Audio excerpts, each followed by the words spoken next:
Kokore ke kufanga moa I he talamalo e whanua ka mai ngahi talawhatapu ko tape o kufa o atu pe meheni ka ata moa e whainga maari e koe ni ke whahoka tuai a mo polokalama whakawike koe ko e FAFANGU SAIONE ai o atu I he wike ko tape pe meheni. Whataonga pe ka inga kuongo le rei atu pe tau polokalama ki apina pe kumakore ke ma whamalo atu pe I he ngahi I talawhatapu ko whaangau e atu aki ki mua ka lava ke mangau aki pe ngahi lea anga maheni ko ia tau ngau aki I he tau ngahi polokalama ko ia whahoko atu. Ko whiwhia whoke tata lerei whaiwhikau pe me I sene Australia aku ne iheni whaiwhikau Salesi Vaka ke ma kau whakatahatu I hono o atu ko ia tau polokalama ko ia ahoni e whaiwhikau malo e tau mao e ahoni pe a malo e ngau lahi pe me Australiana ko ilo I pe ku tau ala tu pe ke te momoko a kau ke whaiwhikau ke hake family I he weekend. Io solo malo pito go o fatap ki he afio ai lau mari ma ni ka ta mu ki fakakato ai ta polokalama ko ia pe tap pe mo lau mari ma ni tamai pe mo alo mo lau mari ma ni ka e fakata mu ai polokalama ko I ke hoko atu ai ta polokalama nga maheni ko ia o fatatau ki o fe ui solo ko fonuani o ku e ale lei au pito ai maha ke o pongpongini pe aulo le lei la a teka pe ai la a hono alunga pe o ku mahino ai o ke o fai pe fahinga tangata mo mamani o tua o tua ko lau mari ma oni ko e family ku fa pe ai family mo le lei ko to pe mo wa ngi fa moko pe o ku o mau ke I he whare tari pe o whakaongongo ai ke taimi e whai ai ui ke kau isileri ke whoki ki api. Mon lahi apito whaikau. Ko weekend whoki whaikau na upolokalama aneafi mo e polofisa me ken pela. Tamai he tangata momoko apito ho nau feitu nau tikiri be nau tole noa. Atau whakatawanga pe neonga momoko ku lama pe ngahi ngā wau kei whakahoko pe I Australia na whakau Ko ia mone a pinta solo. Ko tu whaka ke pela ko nau tolo ku ki i he lotonga o e tawhaaki koe ki he momoko. Kia koe taimi koe hifo ai matolu ke taha tolu koe fitu koe ono. O asi au na tolo manas noa. O pehe anga tu. Kako Keppel Town fok solo koe halanga ni koe motorway highway koe ki Kenbela. Aia mau kilomita pe e wangi au pe Keppel Town ni ki Kenbela. Ki he palofe samu mea. Pea koe halanga momoko pe ia. Mau ki momoko mo mato he pungpungitolo. E whaifikau koe tū koe ia tonga, ku lotonga lere whoki tai nini, i he wharearea hono talanoa i pē patseti, koe talanoa i pē paanga ku whotutu he pureanga, ke hoko koe paanga i e whakalere a ke whonua i he tau koe ni taha ka hoko mai lere ki sune tau ka hau. O kui ai whakaukau maari e koe o hake wharearea tai nini, whakatuu e whawhawhonga tonga tapu whaama te ni tapu erewelu, ki he wharearea ke te whakaukau i mua e whakaukau koe ni koe te o mai ngahi wāhenga ke whiri whakaluku fua. Koe ngā ke oa e whiri whakawāhenga i ike taha fitu, kai whakawhoki pe o whiri pe tonga tapu e nau ka whawhawhonga, whakaluku fua pe, wapa whawhawhonga whiha tonga tapu, hangai ka ngahi whiri pe he kua hiri. Pe whiri koe hapai nau whiri whakaluku fua pe, kai ke te hapai taha ua taha tolu, tatau pe mo wawau nau whiri whakaluku fua pe, eua pe mo niua. Aia ko whakaukau ia to e whakahu ki wharearea i whotu wharearea, neongo tikai ke mahino pe koe hano area e ngai whakaukau koe aka kumari e koe ngahi mea pe whoki e whaifkau na e hoko na tau lere pe he mai tonga, pe tau wao mai ke liliu pa politikari koe wa whengo fulu, o liliu rewa ke whanki wahenga konga iki. Ka koe nuk te whotu mai ke whahoko whiri lalahi pe aku ke tau te whoki pe ke whiri whakawahe lalahi. Ka koe manatu whoki he hangai ko ta whaatala noa whaifkau i he polo lahi apito e ngahi tala noa ai i hono whiri ko koe whiri kakai isperi, whiri kakai mei whe ka koe ha ho wakai whaifkau ho wakai ki he tu ko ia ngā me ngahi mariu ko hoko he tau ngahi mea wha politikare. Ia e wholofola.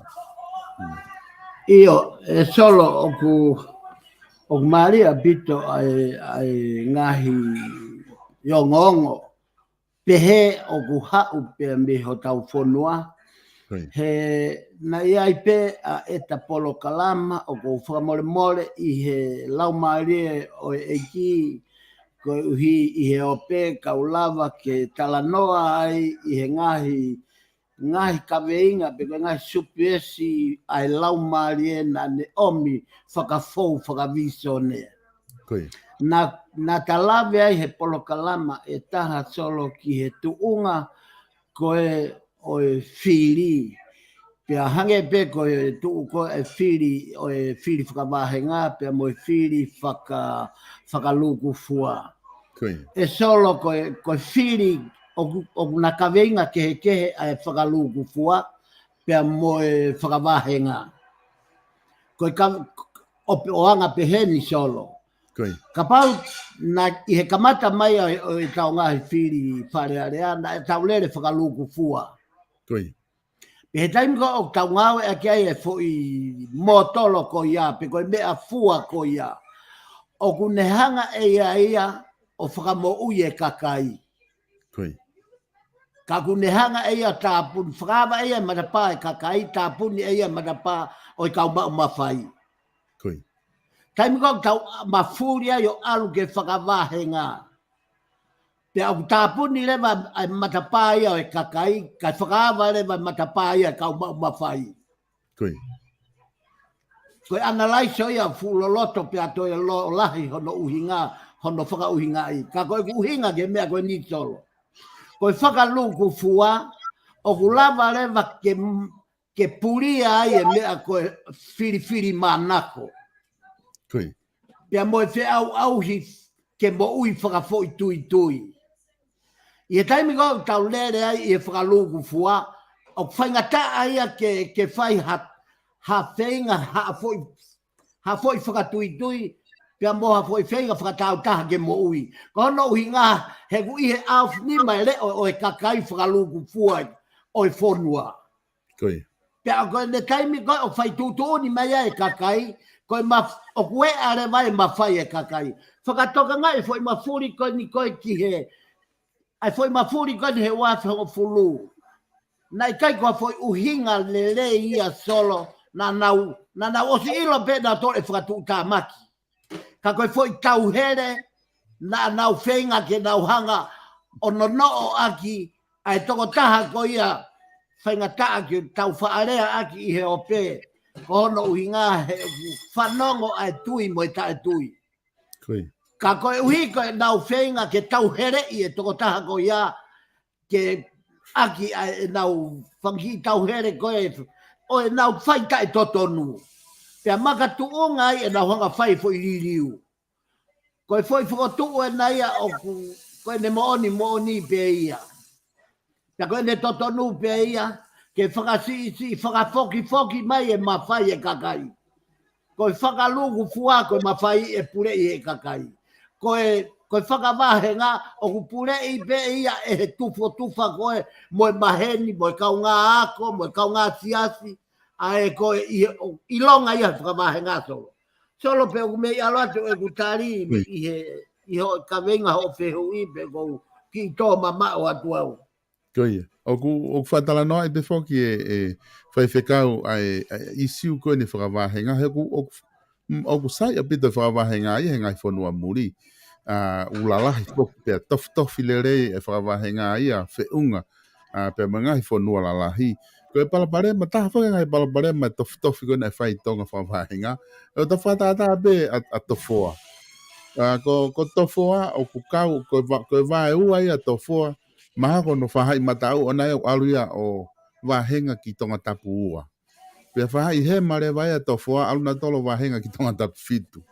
Aia kui ai ofisa kolo pe taha ke ne toka ngai a ki kolo koni ko tofoa i tonga tapu.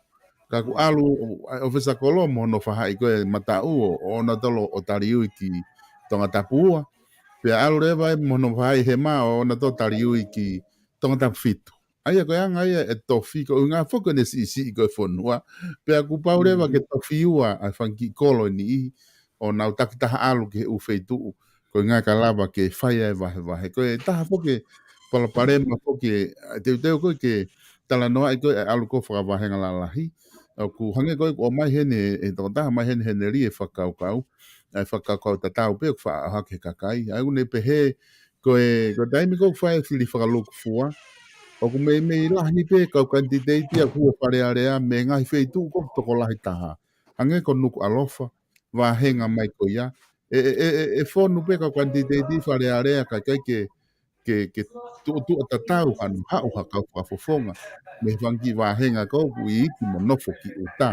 Ai ko taha ia mea ku nausio, ni ihi ku nausio ki ai o ku palaparema. Kako whakau kau ke o mai e koe o ku koe ke nofo ia i he whakafofonga i pe, o nofo i whakau ia, i he hono tāpuni, ai kau taki me he whaihala, mono whakaama, ai kau taki ke nau hu mai o whaihala, e whaiwhekau, ka kaya ngai a tuu koe he tai ni mi whaiwhekau, Io, koia ai solo, pia, mea pango pe, o kōsio hi fo pe i e whehui, o whai e heneri, pia tapuange pia mo heneri koe mo oni ai fo i whakakaukau ia ko ia e solo.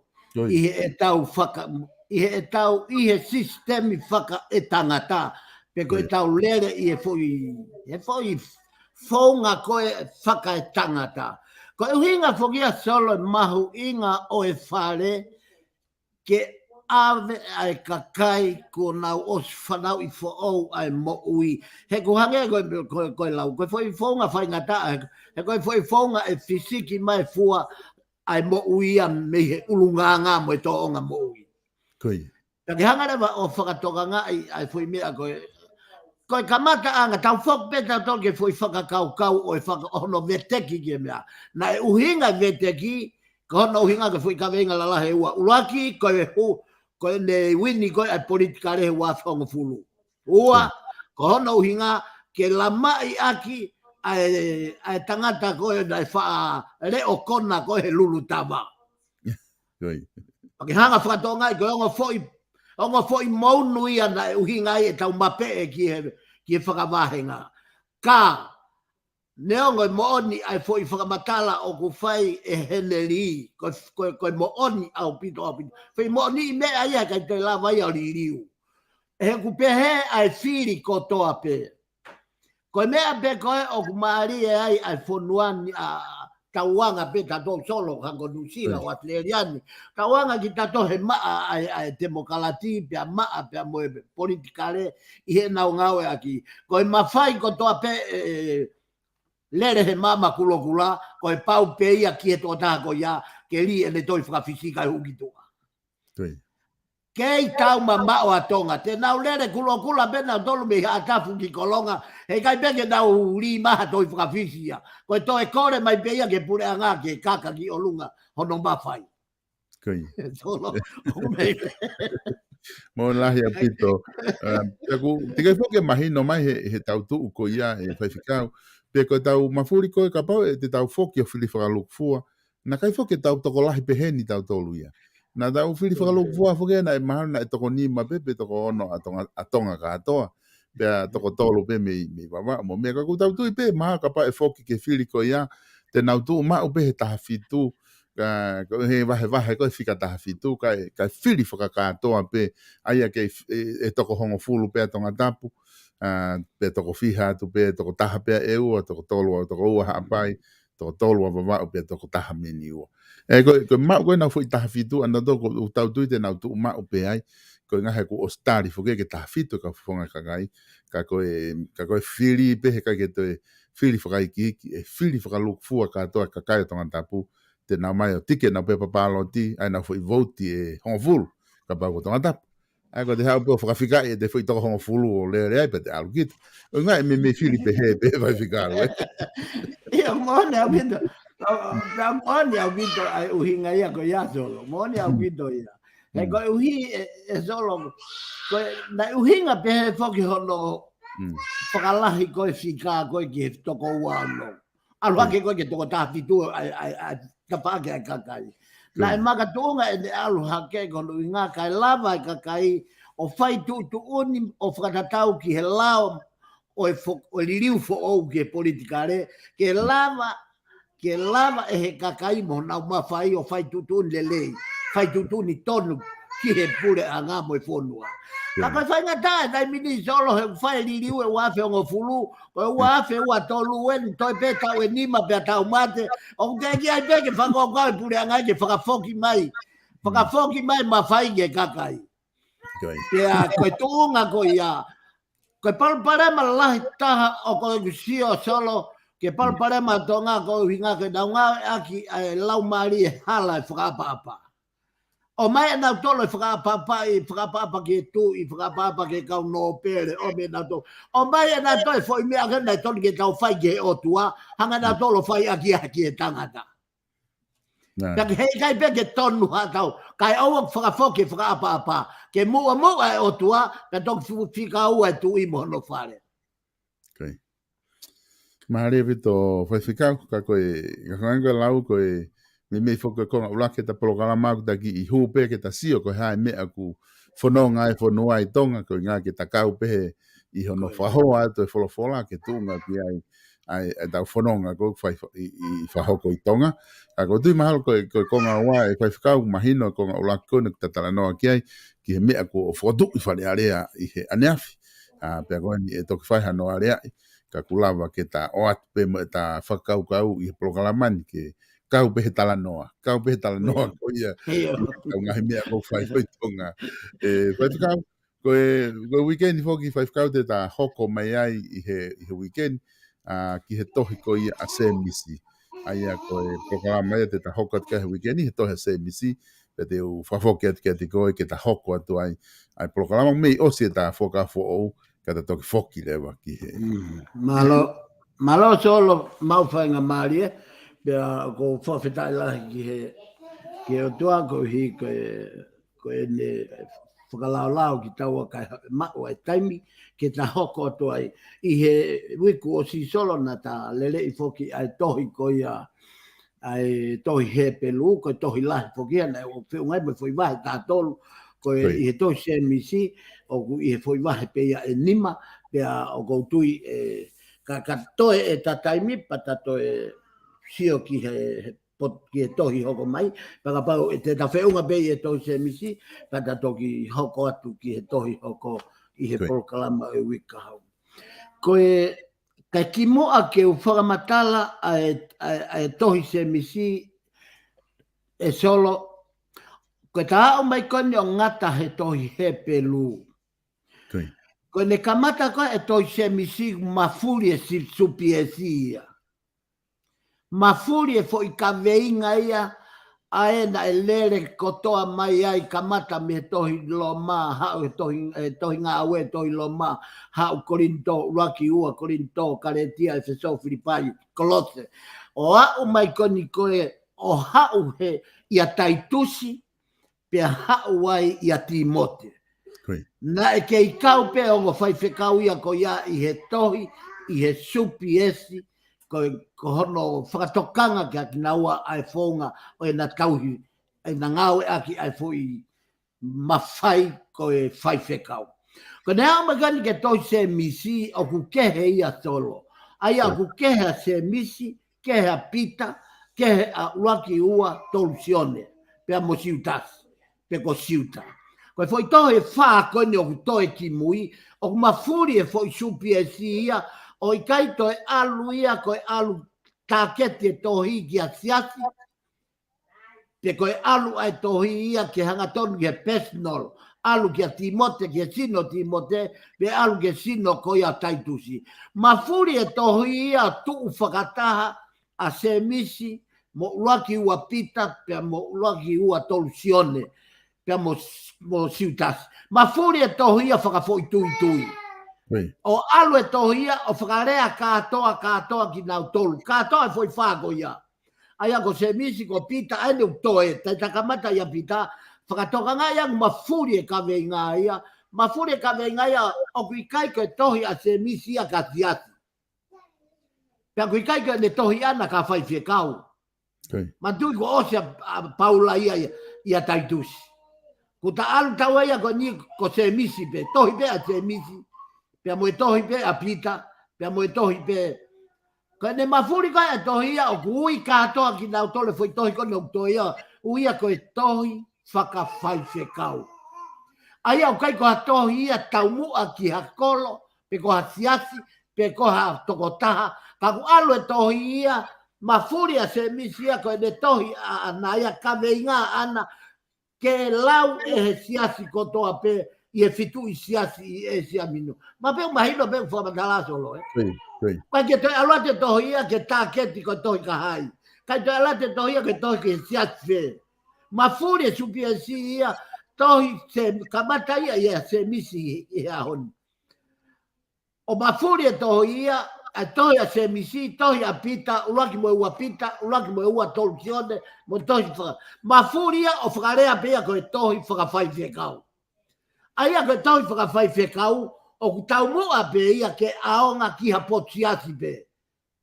O ku ikai whakatu atuai pe ko siasi Filipai, siasi Kolose, siasi o Korinto. Ka koe whakarea pe, ai foi fatu tohi ia, ke lau e he karistiane kotoa pe. O ku ki whatonga ai mea ko kalanoa ai. Ma furi e tohi ia, mo supi e si, o tohi whakawhai whekau. Tohi wharei, o e hasiasi pe o taumua ki ai tohi. Ka alu ki Filipai tonu, ka alu ki Kolose tonu, ka alu ki Korinto tonu. U tohi a Paula na e hala ia. Ka pau ke alu ki Kolose, alu ki Korinto, alu ki Filipai, alu ka Timote, alu ka taitusi. Mafuri a se misia. Mafuri a se misia o kai ke tohi ia, o alu e me supi a si ana, ki ha tāketi, tau mua ka siasi, tau mua ka tokotaha, ka e alu ia, koe ngahe tohi wha koe ni, koe ngahe wharei, whakawhai whekau, ke aonga, ki ha karistiane pe, ke ne lau, pe ko siasi pe e te naulau e tohi ko ia. Malbek mahino e foi i kawe ngā e solo. Mahina. Aia ko se misia. Aia ko se misia. Pea i kai ngatai, koe ngai tohi whakatoa whakaluku fua na e ui e pe, na e ui ia koe general, pe koe Catholic. Aia koe uhinga ia, na e kai taumua e tohi ia, kai koe taumua e tohi ia, koe taumua ki a toko taha, pe taumua ka siasi, taumua pe ia, ke aonga e fo i tohi, ki he karistiane kotoa pe kene lau, pe ke aonga ki a siasi kotoa pe kene lau. Aia, ka mata ia i he tohi koe ni a se misi. Ma ka hono tohi whakamoni e solo o ku mau a hono whakamoni pe tohi ngā uewa he tani ma vesu oua. Pea i kai ngatai, na e kupu whekau aki a ngā he tohi a koe ni e whā koe ni. Aia ko se misi, ko pita, pea mo sione, pea mo siutasi pe ko siuta. Aia koe ne fwoi wha bea pea tata au ke tohi whakau si ke tohi whakaha.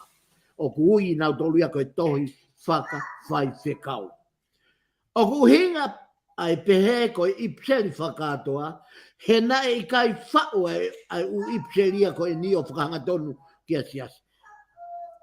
Ki ha toko taha, kana e whau ia ke aonga, ki he siasi whakaristiane kotoa pe, ki he taha kotoa pe, ma o e whakamoni mea ngā ue, tohi ngā ue, wahe tā nima vesi uoua.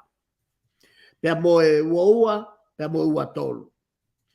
Ko ipseli a se misi, ko se misi eni o ku a ana e solo na e koe toko ua o e eiki.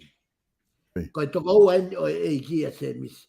Mana tui o talanoa tohi ngā ue ki a se misi a hono tolo makai koe i he tua kolo. O kau siu pia tolo makai ai o ne pekia whakamaa atai pe ko hono tolo makai. Ko se misi a koe ni. Ko historia o se misi e solo.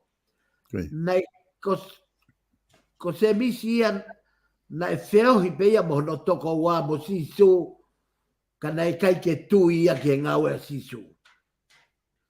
Na e taimi koe na e toki pekia ai a sisu. O toki tō ai aho e pentekosi he loki i olunga. O toki whakamooni ai a se misi, kako hono toko wa a sisu, kako e mooni peia koe misa ia. O toki liliu ai a se misi. Pake whakatoka ngā iange, kako hono whakatoko ua pe o sisu, na nau taki mua i hono whakatangai o sisu. Kai kehe koe mahu inga ia, e ta lave ki e tohi a semisi. Pea o ku mau ai whakamooni ko ia pea mea karetia wahe uluaki vesta hiwa. Kāna i kai tena wheiloaki muha taha kehe o e kau apostolo ko si sube hono toko ua i he eiki. Koe fwoi karetia wahe uluaki vesta hiwa ia. Kono whakamooni ia na e toki toia te misi i he haange ki ai a sisu. Pea, ko se misi, nā ne fuafua tauhi e siasi i se sarema. Ko siasi lahi fogia mongo ngoa, pea ko senda ia a siasi o se sarema. Pea ko tangata ena nā ne fuafua tauhi a siasi i se sarema, ko se misi tokoua o e eiki. Ma a he whakamooni ko ia mi a ngau e mai ka anima vesta tolu. Pea kua longo lewa ki naua, pea tari e se misi o ne pehe. A e kāinga matua, mou tokanga mai ki a te au. Whakatonga i koe ne toki whakamooni e a se misi ki he mooni, tako hono toko wa a situ, tako i misa ia pania. Pea me he otua. Mea pango, lolotonga e mo ui ai eiki i mamani koe whakatanga lahi taha ki a sisu ka hono toko ua pe a semisi. Pea ko se misi a kona na e tolo makai kona o ne pekia whamaata. Pea mohono whaatoko ua.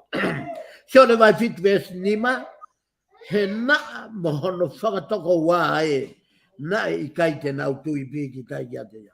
Whainga ta anga e lo tu solo, Koe. Tau whaasio tau tolu ke kau whatanga, pa tau kakapa ki tau tolu, pa tau whakasio tau tolu ki he mama o, kai tāko ako hono koto whakatanga o i hoto loto whare. Me a tatau na e hoko kasisu. Na e whakatanga i pe ia, ka mata pe i hono loto whare. Kai maari e na hiri ai haere hake, o ku asia semisi, pea moe kau ako, pea nanau i he loki i olunga, haia ia ngau e vai tātolu vete tā whara. Pea toi asi, na e haa ai egi i a semisi. Ulakorin tō vai tānima vete fitu, pea osi me iai ha tau e fitu, ki he tau e valu, na e whetaulaki a semisi mo Paula i Jerusalema, a Paula pa mo semisi i na whetaulaki i Jerusalema. Aia o whakamahino ai e Paula ai tuunga o sisu o ne hangeha ne toi malanga i fōu a semisi. Haia ia uak korinto, ia uak karetia vahe taha hiwa. Koe na e whakapapau na e nofo ai bea semisi i Jerusalema wa uke ne pekia whakamaata. Koe tau wono ua tā saa ia. Na e pekia pe tolo makai ai a semisi. Na e tolo makai a semisi ono ua tā saa. Koe tau mua e tohi ke mahino beia, koe tau mua o e tohi a semisi, koe tau mua be ki avetakai. Koe ta fok me no analaiso ai fwoi kakano e fwoi tohi i he mahe e nima whakatoa. Aia, koe supiesi ia te ta whakaiki iki ai fwoi kakano o e tohi ulaki. Koe ak, mahe ulaki, koe ako naki ki he anga maa, pia moe kātaki, neongo ai ngahi whakawhi ātungia. Haia ia semisi mahe ulaki, vesi ulaki ki e taha nima. Ua, koe amanaki ki he koe amanaki. Isa, koe ako aki, ki he malo aloi pia moyanga kākā. Ko hono ako ien e vahe wahaia vahe uaki, se misi vahe uaki vesi ono, hoko atuia vesi ono ki e taha fitu. Ko hono ako na ki, o e kau malo aloi, hono whai e lotu, pia moe kakai o na lotu moanga kākā. Tolu, ko e ako naki ki e fie mea ai kau tuu maari e, mo e nau hanga whakasika kai e masiwa, pia mo e nau hanga, mo e nau ofa loi, mo nau kau nau tui vai vai. Ai au haia ia semisi, vahe uaki, vesi ono ke taha fitu, e hoko atu ai pe ki e vesi ua ono. Wha, ko e ako naki ke nau mapuke, ko ako naki, ke nau mapuke puke aho nau erelo, moho nau whakatupu meri no. Ka pau te ke whakatonga e tō semisi, kala noa lahe semisi ke ulunganga, whakatu tā maki ho tau kopu, si i taha i ho tau sinoko e elelo. O ne whakatupu e ngahi mau mo e ngahi, mo veu lahi, mo e tā mate, mo e hāfua he ngahi whainga tā whakatupu e ki me mipa si i ko ia ko tau elelo. Haia ia semisi vahe tolu, vesi uluaki ke vesi tahan nima. Koe nima, koe ako naki ke nau matua ke e whaingataa, pia mo ere a kovi o oua e anga whakai maman. Mo fie mea, mo whakai haua. Pega ua te nau tauhi ki he otua, mo toi tauhi ki he koloa. Koe whakatokanga ia a semisi i he vahe whaa. Vesi uluaki ke vesi taha ua. Koe ne whatokanga a semisi, ke nau tokanga. Ki ngahi mea na wako aki, matu aki, nau tu aki.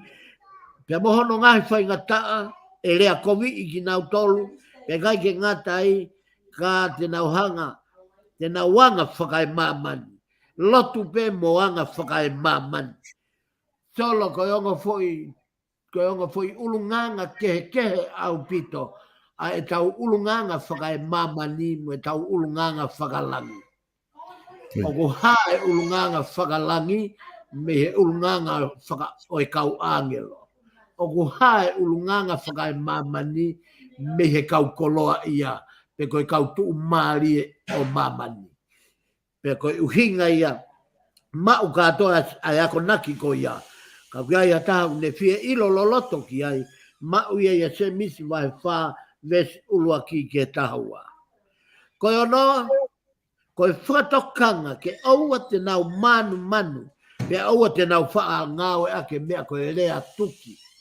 Pe koe haa koe no whakalea taha lea tuki. Aia koe te hanga tala tuki iha taha. E solo, o ke whakatokanga i he Facebook a hono ngāwe hala aki he kau whai kau o nau tama tei aki.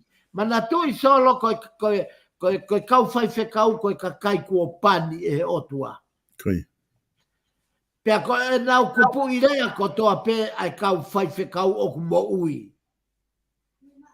Koe tau uhingan ke kau whai kau koe o whanau i whoo pea kua osu mea ngāwe aki. Ma uivi me he otua. Pea o taofi au pito ke nau whai e mea koe rea tuki. Pe koe tala tuki. Ia koe tala tuki. Koe. Ke tau ngāwe a ke tau rea tala tuki pe tuku hifo hataha. Ko hono uhinga he o maui e te rea. Aka pau sai beia ka pau te whai tu pe kita koe whai whikau tai pau. Sai beia he koe te rea te kita tala tuki. Toi maui lele i ai toko taha ia koe ka pau nai puke. Ka koe uhinga ki ai a se misi. Uhinga se misi. Ai whakatokanga e se misi. Ai mahu inga ke nau tokanga ke oua te nau ngau e aki e hono whakalamea. Mo hono whakapongi o e kakai ai whakatipi aki e nau rea talatuki. Whonu a kau whai kau talatuki e a honjo. Whonu au pito he siasi. Ita pe he sipi talatuki. Ita pe he sipi talatuki. Ka ke whakatokanga i ange taku tap mamafa ia. Tau te whito ke kakai guapani. Ke nau lea o whakapongi pe ai whakatipi ai eiki. He kui kai ko e me sipi, ko e sipi ai eiki. Ko e hingan ka ofia he apostolo. Pea, i kai ngatai, ko e whitu, ko e ako naki ki he lotu, mo tau te whito, ki he kakai puke. Ko e uhinga o e foi whika whitu, ko e uhinga ki he ngahi ako naki whakalotu, mo ngahi whaito o whakalotu, pea mo e tau ngawe aki ai lolo, ki hono tākai he tutu uni ai apostolo ko se misi, o ki ai e iwi o e whakamoui, o ke tauhanga o ngawe aki ai lolo, o mai o tākai aki nau tolu o kupuke, pea i kai ngata i ka tauhanga o whakamoui. Pea kui kai makatoonga i whakamoui a ko ia ke lolo. Mana tui ko e lau maari e maa oni oni ko no taipe. Ko e taipe o e lau maari e maa oni oni. O ku hange ha matangi, o ku hange ha vai. Pea ko e lolo, ko e tafe atu ai lolo ko ia.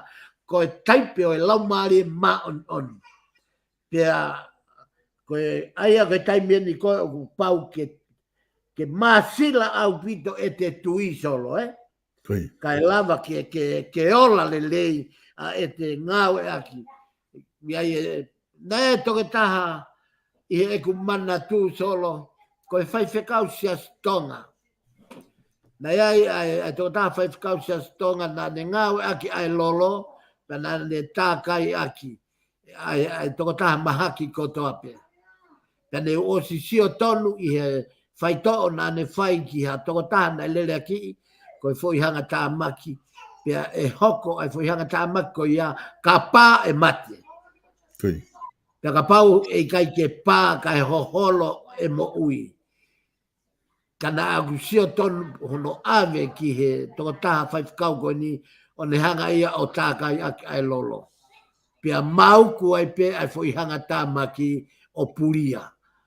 Pea koe taha ia he ngahi mana si o pau o ku te tu o he ahoni o mamata ki he kakai koe kau monike pe koe kau ma oni o e kuohiri. Koe taha, aia koe walu koe whamatala ke monu ia taha. O kune whakata whoki ai anga hala, pia me ngai hala o hono whauanga. Whakatoka ngā iange monu ia o hatoko taha kune hanga o whakata whoki hatoko taha whai anga hala. Pia moni be lea ia o e wholwhola. O tatau e mo ui ai fwoi lau maari e taha, pia mo e maman gātoa. Te tāna ke koloa maman gātoa, e kei maa olunga ange haliliu, ke ko ha whakatomala o ha fwoi lau maari e taha, ko te ngāu e ki ai, pia whakamoui ai toko taha ko ia. Aia, ko na toi whakamooni e solo, o ku haia se misi vai ni ma vesta hiva ke uanoa. Ko e osi ai tau se misi e solo. Ka koe kore pego hiko ngahi po toi whakamoni katoa tau se misi, te hoko atu ki ai, o tuku atu e ngahi potu tohi, ke na uangoi o ku ikai ke ta tala noa i he supi esi, peko tala noa he pio kalafi, mo e taimi mo e whau e tohi tapu, ko ha mea ia ke mole ai kakano mo e uho manawa ai e nau ngahi tohi, ai na e whakatapu i o manawa mai lau maari maunini, o tua me nau ngahi tohi, pea hoko ai o fish, o tuki mo ai tohi tapu i maman gano, i atoi tohi, kua whau e he tangata. Aia ko ngai toi whamonien, se misi vai uruaki besi uruaki. Tō ko au se misi, ko e tamai o eki ai o tua mo eiko sisu kalaisi. Ko e kutohi ki e matakari e hongo fulu maua. Whakatongai ange solo mea na talawe kia i mua. Ko na ku whamoni i behe fo i besi uruaki. Ko e kutohi ki e matakari e hongo fulu maua, o ku nofo mo veu, o whaatu, o ke whakatonga ngai. Tā koe tohia ke ngahi matakari pe o movete, ko hai pete ne lau pe o whakamou ia ki a te ia. Nai kai tau mua ia kia siasi, pe nai kai tau mua ia kia fo i toko tā. Ko se misi vai ulaki vesi taha ua, monu ia ka koe tangata o kune kātaki, mauai ha ahi, he oka osi hano sivi, tene ka osi hano sivi, tene mau ai klauni o mo ui, aia kuone tala ofa kia te nau tolu ofa kia te ia. Ko e potohi ia i he toi se misi, na ta osi tala noa hifo. Se misi vai uak mes taha ono mo ta fitu. Si oku kainga o whaanga, oua te mou he. Ilonga ha fuaki lelei, ka ilonga ha mea ofa, hawa. Ko e alu hifo pe ia me he tamai. Solo, ko e fo i moni i me aena, ka iai hale lei e ku te mau pe te au sia, o ana ngalo, ko e fuaki ia, a e tau tamai whakalangi. Neongo ko e fuaki mai e hoto toko ua, neongo ko e fuaki mai e ha kautaha, pe ko ha pisnisi, ha mea hapaanga, ha mea tokoni, ha wala, ha mea o e mo'uini. Ko e na os whamahino pe se misia, ko e mea ofa ko tō pe, ko e whaki mai a e tau tamai whakalangi. Ko na mahu i ngāia, pe ko e aluhifo pe ia, mei he tamai, ai ngāhi mama, ai a kui kai te ne a fio, ko e ne a fio o kui kai ke wheto o aki, pe koha ne nefu, tupu i hane li liu. He koe o tua ia, o kai koe o tua o e li liu, o he koe o tua o e tai li liu. Ai o tua toko taha pe o tai li liu, ko tau tolu, wahinga tangata, o tau li liu i he mua meni ko toa pe. Te misi vai ua me suraki, se o kainga, oa na tau taka fili manako, mo fai aki ai tui. Ho tau eiko sisu kalaisi, ai eiki o wa ana ai langangi. Whakatokanga malohe se misi mahu inga, ka ku te hoko ko hataki, ka ku te hoko ko ha pure ngaue, ka ku te hoko ha whai whikau ia tiasi, pe koe taki ia pureanga, pe koe whare area, oua te ke ala ke ki he mea ai te volo koe whiri manako, whakapone, whakawhahai, tō tawa taina, he koe lau maria o tua, o toki malohi e ne pule mo e ne rea, o ikona ai toko taha ko ia, whate whito ia me ne whalala o tua, ke oua na ataka whiri manako, e ne whaunga i he ngahi, mawhai pule o ku oangia te ia. Se misi vai ua me sta whalase o kainga, ko hea tu hano aunga ai pehe e hataha o kune tui osi oku i kai ke ha a ene ngawe. E mawhaka mo ui ia, e hene tui ko ia, e solo ko foi na taki lave he taimi e ku aki mo veu he guako toi kapu na whai Australiani he kulupu pea na uhinga aki mau ko foi vesi ko na ko hi ai mahino ko e mahino se misi ko e tui o pau ke o whatahaia mo i ngaue ko e uhinga ia a se misi ana ia se misi vai ua vestafa o ku pau ke ha ai fua e te tui he te ngaue. Kai homa ia paula ia o whepaki, whakawhepaki e ia foi tui a te misi. Pehe e paula ia o kui kai. O tau mo ita to he keres ai o tua. Pea koe keres ko ia. He kapau e whai ake ai tui mo i ngaue te tau whiri manako. Pea te tau pea ko hono mo ni te tau pore, te tau kai ha asi ai langi o tua. Tamai paula ia o kui kai. Nai whai ata pe kalaisia pekia, nai whai ata pe kalaisia whakamore, nai whai ata pe kalaisia o tau whakamoui. Pea o kui kai au pito ke hanga he ta ngaue mo e tatui o whakamoi. O ke whakatonga e toka a tu e o fui potohi. E ne mama rei. Se misi vai tolu vesu laki, se o kainga te mohoko ko e kau wakonaki, ko toa pe, ko mo ilo o tau tolu, a e tau tea o kulahi hake. Se misi vai tolu vesu wa, he kulahi a mea o tau humu ai, ko toa pe.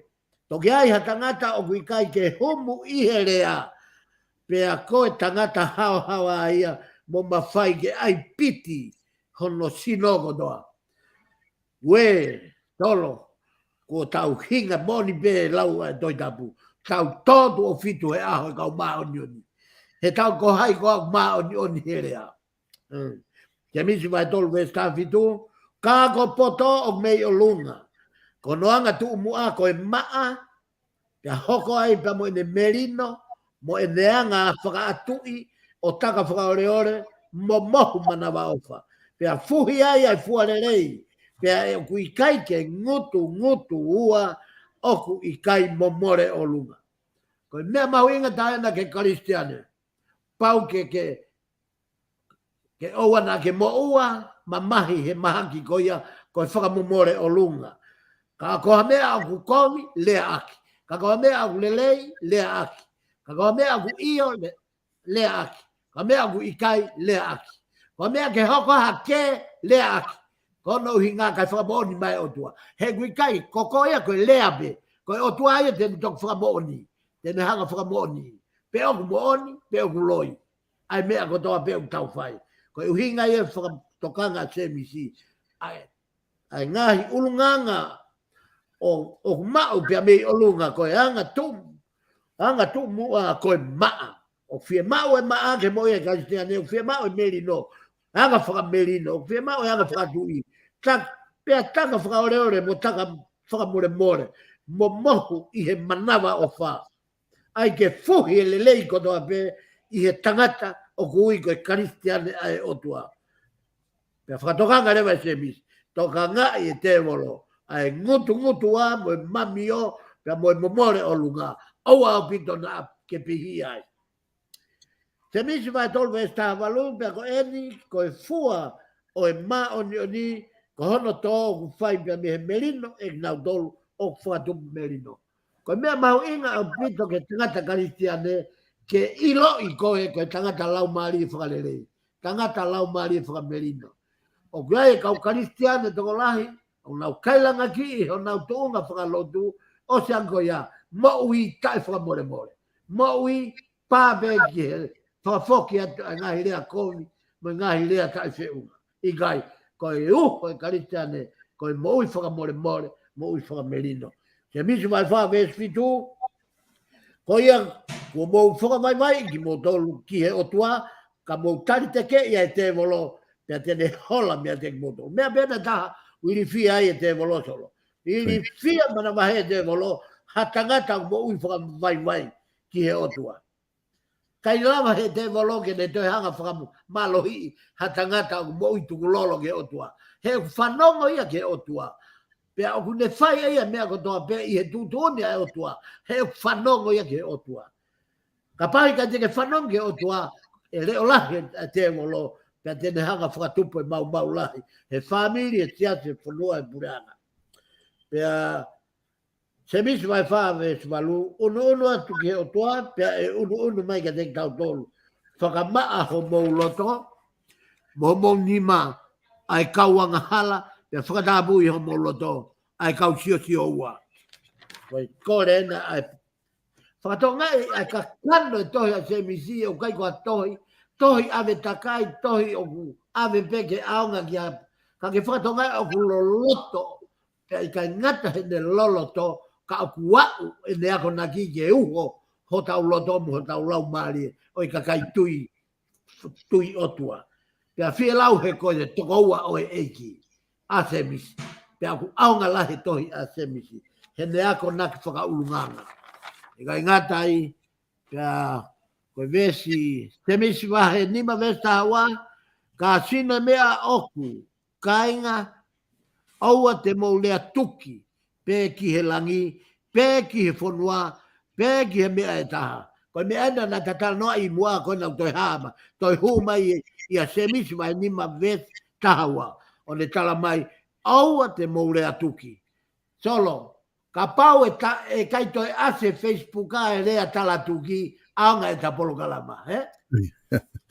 Mau ia whanua, he kuo ilo he kau lea tala tuki, ta kui kai, ko nau tolu e toi whoki at pe tala tuki ka nau tolu.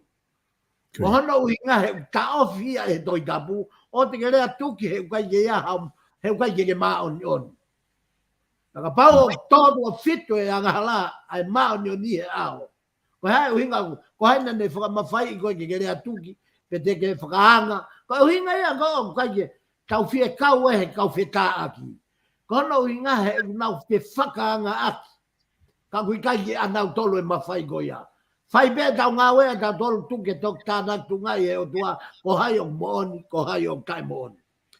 Se misi vai nima vesta tolu, o ku ngau kovia ko aha mo taha, ke ne lotu pe, ya mo loto fie hataha, ke ne whai hahi. Ko e tabuni o e katohi utohi whakamoni o e wahe, i e tohi se misi vai nima, vesta hiwa mo iwa noa. Se o kainga, ka pau e taki he hamo utoka taha, pia me he mooni. Pia whakafoki mai e hataha, ke ne ilo. Pe koia o kune whakafoki mai ai anga hala, pia me he ne alu he, ko ene whakahauwhi ia halau maari me he mate, mo ne ufi, ha fu o ngā anga hala. Pia koe katoa ia, koe osia ai tohi se misi e solo i he pongpongini. Pia ku os whakataha pe mo e tatai mi solo. Okay. Malo pito whaiwhikau, ko tui mahu inga pito e tohi koe na se misi, i he ngahi ako naki koe ni kune o mai whakalu kufua, ke tau lawe ma tau inasi kotoa ai. Ka te tā aluanga tōna e peke tā whamao popo whaiwhikau, ka te whawhoke te ni koe, ke whahauko e tā whamao popo. Malo pito solo, pia ko whamalo atu he mau ai ki miniti, si ke tā whakakato e tā whamao popo. I he wike ko si na tangata i he tau ni matolu tā sā. Aia, koe tau ko ia, na e kowana ia he lo taua. I he toke lau ha hake o Palestine. Aia ko ni matolu ia. ni mawha koe ta hoko atuen. I he tau ni mawha tā sa, na e hoko o tui whakarewerewa anelo. Pea na e mei se sere ai e gini. Pea koia ai eiki kovi lahi, kovi o hua taha, i he haa tui loma. A tui nelo, sita. Kohi he koia na nehanga o to'o kotoa ngahi mawhai whakakovana. Pea nehanga rewa whakafoki kotoa mai ngahi wahenga na e wahe ke ngahi foha o ngahi haa tui ki mua. Ke na wo tau ko ngā whanua e ua pūre ai ngai whoha e toko tolu o e hatu i. Pea koe tāu mai koni ki he ni mawha o kamata koe tui komi o hua taha e ni talu me he ngai hatu i koia oloma. Pea i kai ngatai he na ne tū whai e ia ai fo i ngau e pango koe ni ke ne hanga i he ke ne hanga o tutu a loma. Pea osko ia, pene hanga whakamamahi, ai kau lot mo, kau kaitiane, toi liu-liunga, ai whakamamahi i e taimini na e auhai a aloma. Pea nau toi hanga hiki, ai whakamamahi e kau kaitiane o kovi aupika. Pea kai ngatai, koe nima whaia, nima ono, puke a Paula, mau a Paula i loma, puke whakahu brisone. Pea koe puke koe a Paula whakahu brisone koe a kohi he os mahino pe o kamata ke mo fere, mo vete, ai lot whakaistiane kohi koe ngahi as mo puri a Paula. O vale peku as, o vale peku puri, o vale peku as, o vale peku puri. Ka koe ne whenga whoke ke whakaloto lahi e tia di kono hinga ai o senda i he whakatanga e loma. I he nima walu, na e whetongi ai e festo Afrike, i he kowana i Palestine.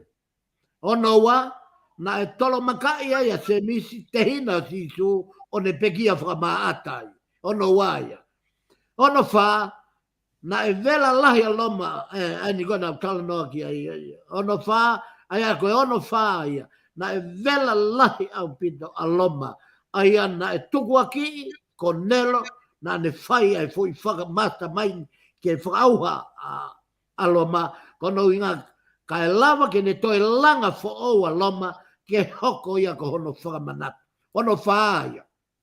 Ka na e hoko foki ai tutu o e tempare na e hoko ia tau fitnoa. Hono no en tasa.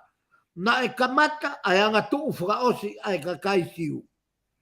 Whakaofa taha ka kai siu he ngai whainga taa koni u hoko.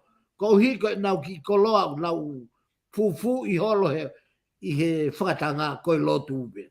Ko hi he ko nau tolpe na ulua ki komna nite pe amo tihova. Na hanga e whalolusi o Hawaii ai tempare. Mo ne hanga whakapongi hakau siu toko lahi au pito. Na e whepaki ai kakai siu mo hakau sentaire toko lahi. Pea hiki ai ai kau karistiane ia o nau alu ki e feitu soa tani. O whai atu ai ki pelea. Pea oku ikai ke makatuunga ke makata ki he kau siu ai me ani o au ke ahoni.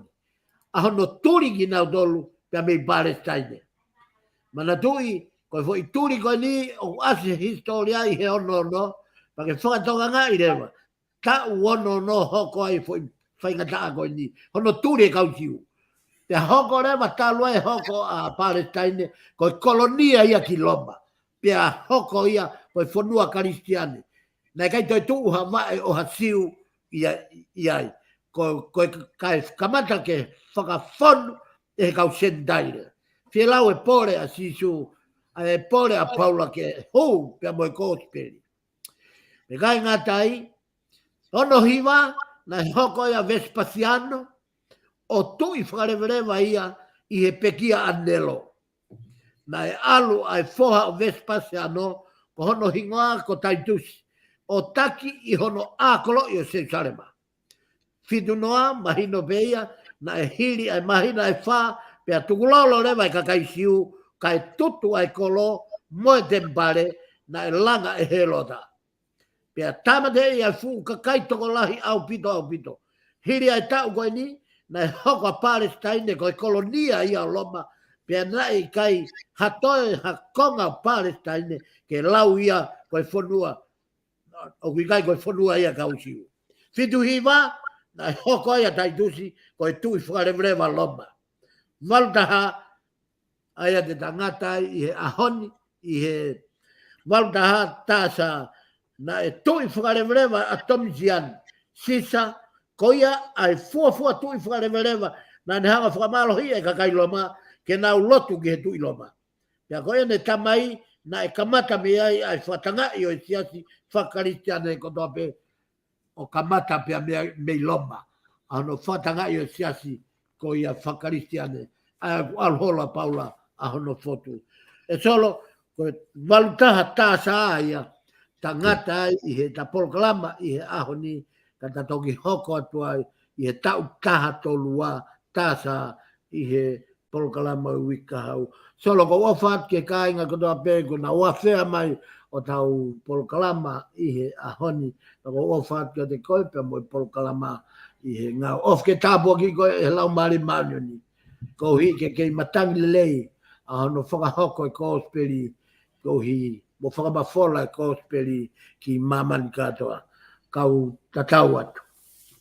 Malo pito, whai whikau pek wha malo lahi atu, i he lava ko ia ai proklama FAFANGU SAIONE ki he weekend, tato ki hoko atu i he wike kahau, wha malo atu, kia tiki mo tolu ko toa beko mo mui mai he proklalamani mo i whaafe, tato ki whakataha mai i he taim tatau pe o wike kahau ka mo mea.